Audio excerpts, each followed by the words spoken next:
The inflow, of course, of business into China, I mentioned earlier, certainly gives us great interest in continuing to grow our company in China.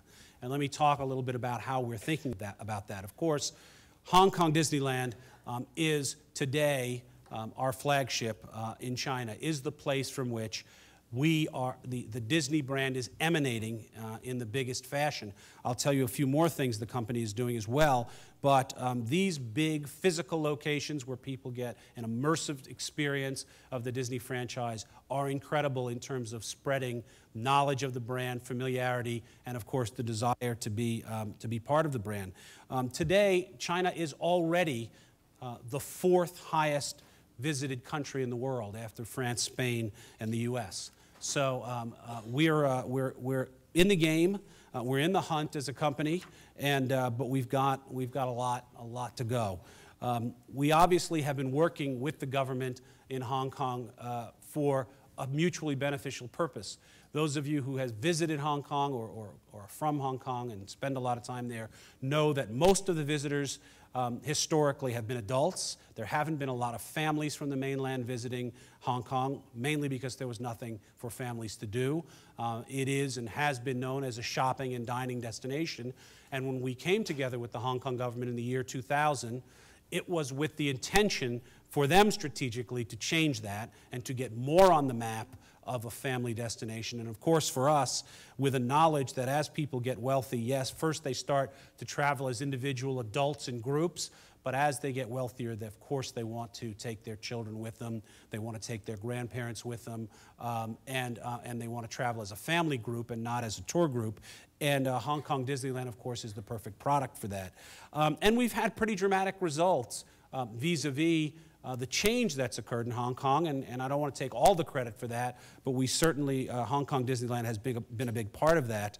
Last year, in 2007, overnight, Hong Kong increased by 17%. 36% of the visitors brought children, which is a radical change from when we started to research in Hong Kong, when only about 5% of visitors were bringing children with them. So, so that's a very, very big success for us. We've welcomed over 10 million people since we opened. Guest surveys are among the strongest in the world in terms of the guest experience. Over 90% of the visitors are satisfied with the experience, and more importantly, 90% intend to come back. Because when people intend to come back, they tend to tell their friends to go, they tend to talk positively about the place, and that is a very powerful means of getting our message out. We've learned a lot since we've opened, and one of the things we've learned is that both Hong Kongers and mainland people like to see new things every time they come.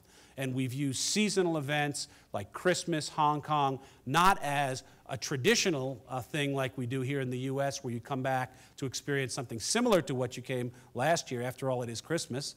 But every year trying to add something new and different, and that has really resonated with the Chinese audience. And in fact, in our third year, we've seen a double-digit increase in the attendance that we've had at Hong Kong Disneyland in the first quarter, and hope to continue through the summer with the opening of our first major attraction since opening Hong Kong Disneyland, which is It's a Small World. This is a worldwide favorite. It is in all of our theme parks around the world. We'll open it, in fact, a week from Sunday. I'll be there with John Song from the Hong Kong government to open this wonderful attraction, which not only draws on the fabulous tradition of this ride, but has introduced completely new elements. Not only have we introduced 4 new languages into the Small World song. Many of you who grew up in Hong Kong probably actually learned the Small World song as a child. They teach it in kindergarten and preschool, and still do today.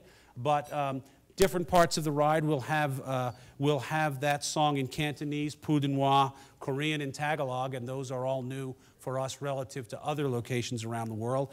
And we'll introduce Disney characters into Small World for the first time. 38 Disney characters will appear like you see Woody and Jessie there.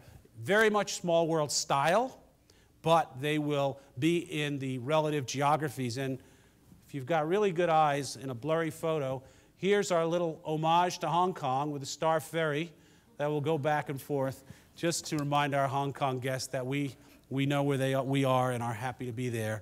And I think that this attraction, will really be fascinating for people. Chinese visitors will see the Great Wall, the Temple of Heaven, things they recognize, but of course, lots of the parts of the world they don't.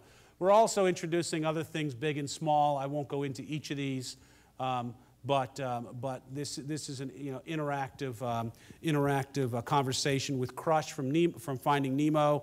These are some Muppets that ride around the place. In fact, these two little guys. One of our guests asked this guy to propose to his wife for him because he couldn't figure out how to do it. So this little interactive mobile unit was used as a marriage proposal for one of our Hong Kong guests to his wife, which was cute and clever. Beyond Hong Kong Disneyland, she said yes, by the way. Beyond Hong Kong Disneyland, these may be a little hard to see, but they are all Walt Disney Company efforts into mainland China to continue to grow our presence, continue to make that bridge between ourselves and the Chinese people. I'm going to read here a brief list of the kinds of things that are going on. Number one, we now have monthly animated movies on CCTV 6 movie channel, about 12 to 25 million viewers per title. Animated series and special on CCTV 14 Kids channel. The Mickey Mouse Clubhouse and Lilo and Stitch gets about 10 million viewers daily.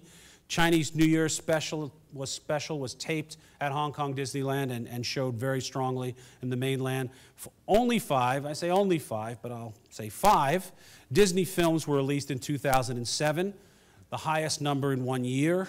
Pirates of the Caribbean 3 was the third most successful, was the top successful Disney release ever in mainland China. We also did our first China co-production, and if you haven't had a chance to see this film called The Secret of the Magic Gourd, I really encourage you to see this film because it is a wonderful blending of what you would recognize as Disney with, of course, a great traditional Chinese story. It is the second highest grossing family film ever in mainland China. 60 DVD titles were launched at a new price of $2 per title.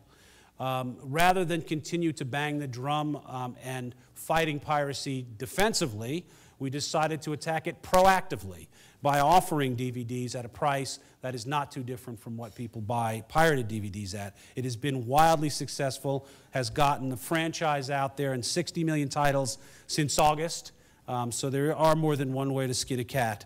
By the end of 2007, we'll have 4,800 retail outlets in China selling Disney merchandise of some sort. Mickey Mouse Magazine is the #1 Chinese children's title since 1993.